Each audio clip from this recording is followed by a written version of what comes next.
Hey everyone, and welcome. Today we are diving into what's probably one of the most critical and, let's be honest, most intimidating parts of any scholarship application, the study plan. We're going to break it down step by step so you can build one that really gets the committee's attention. So if you've ever just sat there staring at a blank page thinking, what on earth is a study plan anyway? Trust me, you are not alone. It's a huge hurdle for so many people, but I promise, by the end of this, you'll have the exact blueprint you need to nail it. For this explainer, we're leaning on an absolutely fantastic, comprehensive guide put together by the experts over at Flying Wings Online School. Seriously, their insights are the foundation for everything we're about to cover. Okay, let's kick things off with the single most important mindset shift you need to make. Ready? A scholarship is not a gift. It's an investment. And that means your study plan isn't just a list of classes you want to take. It's your business proposal. You are the investment, and the committee wants to see a return. So, first things first, let's clear up a major point of confusion. A study plan is a very specific, structured document. It is absolutely not just another personal statement or motivation letter. Just take a look at how different they are. Your study plan is all about the practical roadmap, the what's and the how of your studies. A statement of purpose, on the other hand, is way more analytical. It connects your past experience to your future research. And the motivation letter, that's all about passion and persuasion, the why. They each serve a totally different purpose. The big takeaway here, don't ever mix them up. All right, so now we know what a study plan isn't. Let's dig into what actually makes one a winner. What are those key ingredients that make a scholarship committee stop and say, wow, we need to fund this person? Well, it really boils down to these 5 qualities. Your plan needs to be crystal clear and super specific, no room for vague ideas. It has to be realistic. They need to believe you can actually do what you say you're going to do. It also has to be relevant, making a logical link to your background. And last, but maybe most importantly, it has to be impact-focused. You have to show how their investment in you is going to benefit more than just yourself.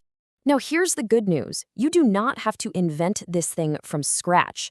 There is a proven 9-part framework that just works. So think of this as your blueprint. We're just going to follow the steps.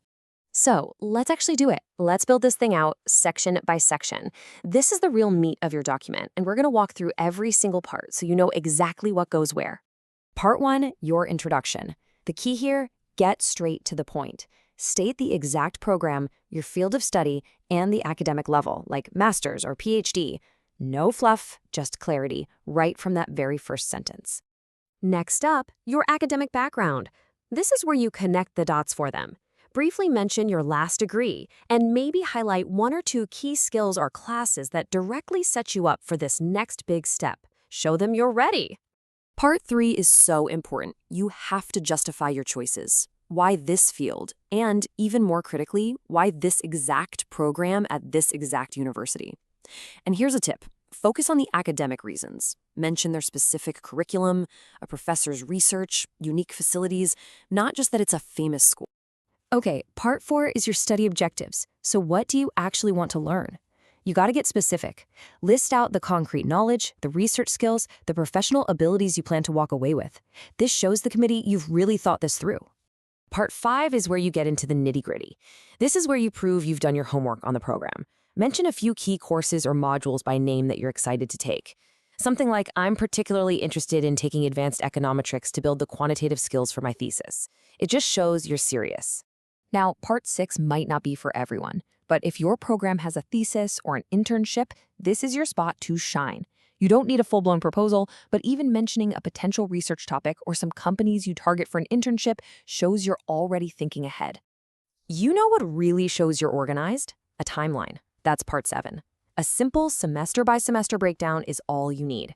Show them when you'll take core classes, when you'll do research, when you'll finish major projects. It proves your plan isn't just a wish, it's actually doable. And now, we get to what might be the single most important part of your entire plan, your career goals and social impact. This is where you answer that big, so what question? How are you going to use this amazing education? And critically, how will your work give back to your community, your country, or your field? And this is a perfect example of how to frame it. See how specific that is? It's ambitious, but it directly connects the degree to a real tangible benefit for society. This is the return on investment that committees are looking for. And finally, Part 9, you bring it all home with the conclusion. Just briefly summarize your motivation, confirm that your plan is solid, and of course, express your gratitude for the opportunity. You want to end on a really confident, polished, and respectful note. Okay, you have the whole structure built, but we are not quite done yet. The final polish is what takes a plan from good to scholarship winning. So let's quickly cover the most important do's and don'ts. Keep your tone formal and academic, but definitely use I to own your plan. Make sure your sentences are crisp and clear. And please avoid really emotional language or vague goals. Don't say, I want to help people. Explain how. Say, I will help people by developing a new water filtration technique. See the difference? And whatever you do, try to avoid these really common traps. Remember, this is a plan, not just another motivation letter. Don't be vague. Be realistic. You're not going to solve world hunger in a 2-year master's program. And I'm going to say it one more time. Do not forget the social impact. It's the whole point. So right before you're about to hit that submit button, run your draft through this final checklist. If you can give a confident yes to all 5 of these questions, you know you've created a really powerful, convincing study plan. This is your final quality control. Because in the end, that's really what it all comes down to, right? A winning study plan is way more than just a document. It's a declaration. It tells that committee that you are prepared, you are serious, you are goal-oriented, and above all, that you are an investment that is absolutely worth making.